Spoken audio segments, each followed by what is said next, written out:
शुरुआत साधना जी आपसे ही आज का डिबेट करनी बनती है, इसलिए मेरा सीधा सवाल है, भ्रम भटकाव तो है, ये तो सोनिया जी ने भी एक तरह से माना और बाकी भी सब, हम सभी इस चर्चा को कई दिनों से सुनते रहे हैं, कई मंचों पर ये बात होती रही है। लेकिन सवाल ये कि इससे निकलने के लिए क्या कांग्रेस के पास कोई रोड मैप है ताकि इस संकट से पार्टी बाहर आए?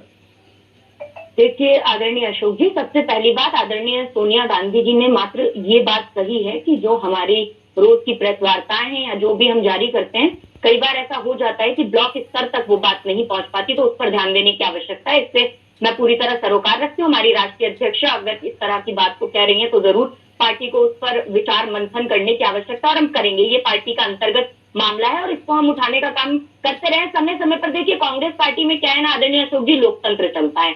हमारे यहाँ कोई राजतंत्र वाली बात तो है नहीं। हमारे यहाँ लोकतंत्र चलता है तो मतभेद होते हैं लोकतंत्र में, राजतंत्र में मतभेद नहीं होते। तो कई तरह की बातें आती रहती हैं और उनका निराकरण भी समय समय पर होता चलता है। परंतु समझने की बात है कि ये मात्र कांग्रेस की बात नहीं है। आज कांग्रेस में क्या चल रहा है, कांग्रेस पार्टी उसका निराकरण स्वयं करने के लिए मुझे लगता है प्रतिबद्ध है और सक्षम है। परंतु आज देश में क्या चल रहा है और उसके बाद भारतीय जनता पार्टी में क्या चल रहा है, लगातार हमने देखा है, चाहे प्रकाश सिंह बादल रहे हो, चाहे हनुमान बेनीवाल रहे हो, चाहे यशवंत सिन्हा हो, सुब्रमण्यम स्वामी हो, अरुण शौरी हो, लगातार भारतीय जनता पार्टी की सरकार के आने के बाद भी लगातार उस पर हमलावर रहे हैं, आर्थिक नीतियों का लगातार विरोध करते रहे हैं। और मात्र इतना सा विरोध नहीं, बड़े बड़े लेख लिखकर बड़े बड़े अखबारों में लेख छपे हैं, उसके बाद विरोध होता है।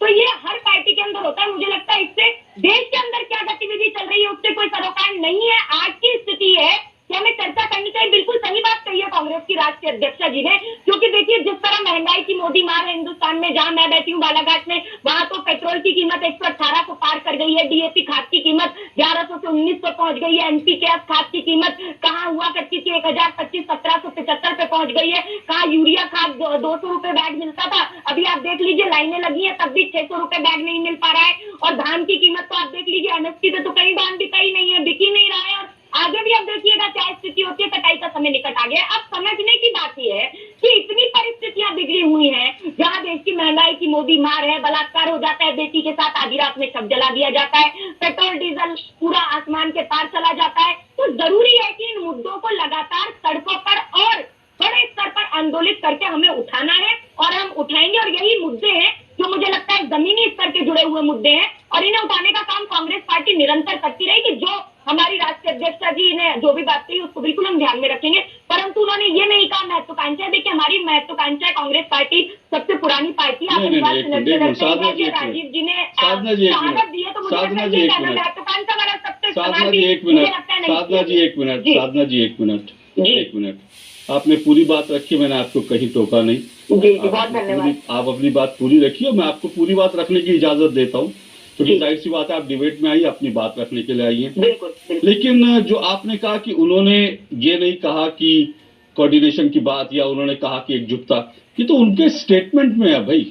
उनके स्टेटमेंट में है कि नीतिगत मुद्दों पर स्पष्टता का अभाव है। आपने तो स्टेटमेंट पढ़ा होगा, आप कांग्रेस प्रवक्ता हैं, तो ये मत कहिए कि ये नहीं कहा, ये तो कहा है नीतिगत मुद्दों पर स्पष्टता का अभाव। एक मिनट आदरणीय साधना जी, मैं दो तीन चीजें पढ़ देता हूँ। जी प्लीज। उन्होंने कहा नीतिगत मुद्दों पर स्पष्टता का अभाव है, सामंजस्य की कमी है, राज्य स्तरीय नेताओं में एकजुटता की कमी है, और उन्होंने पार्टी नेताओं की महत्वाकांक्षाओं का साफ तौर पर जिक्र किया। अब इससे ज्यादा कोई क्या आईना दिखाएगा? नहीं, देखिए आईना तो देखिए हमारी राष्ट्रीय अध्यक्ष है पार्टी की। अब वो अगर बोल रही है तो बिल्कुल, उन्होंने कहा ना विचार मंथन भी होगा, विचार विमर्श भी होगा, परंतु भाजपा नहीं है ना। यहाँ पर ऐसा थोड़ी ना होता है कि वरुण गांधी जी ने कहा किसानों के काले कानून वापस लिए जाने चाहिए, और यहाँ पर जो उनके क्षेत्र के आसपास पुलिस और नेताओं का जो खनन के मामले में पैसे का लेन देन चल रहा है उसको उठा दिया, तो उन्हें तो राष्ट्रीय कार्यकारिणी से बाहर कर दिया।